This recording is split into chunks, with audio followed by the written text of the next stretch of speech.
জামায়াতের আমিরের প্রস্তাবিত সংলাপে বিএনপি চেয়ারম্যান তারেক রহমানকে সাড়া দেওয়ার আহ্বান জানিয়েছেন এনসিপির আহ্বায়ক নাহিদ ইসলাম।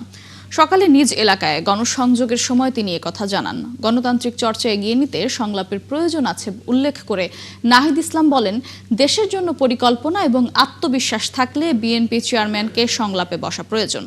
ওসমান হাদির হত্যার বিচারের দাবিতে ইনকিলাব মঞ্চের নেতাকর্মীদের ওপর পুলিশি হামলার ঘটনায় উদ্বেগ জানান 11 দলীয় জোটের প্রার্থী নাহিদ ইসলাম।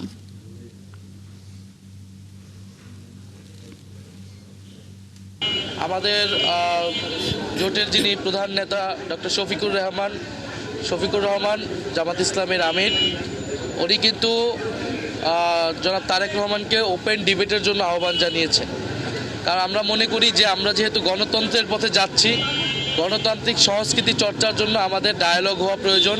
জনসম্মুখে দাঁড়িয়ে সবাই যার যার বক্তব্য, যার যার পরিকল্পনা, জনগণকে নিয়ে ভাবনা এটা প্রকাশ করবে এবং আধুনিক দুনিয়ার আধুনিক গণতন্ত্র যেখানেই চর্চা হয় সেখানেই কিন্তু এই প্র্যাকটিসগুলো আছে। ফলে বাংলাদেশে এই প্র্যাকটিসটা শুরু হওয়া উচিত আমি মনে করি।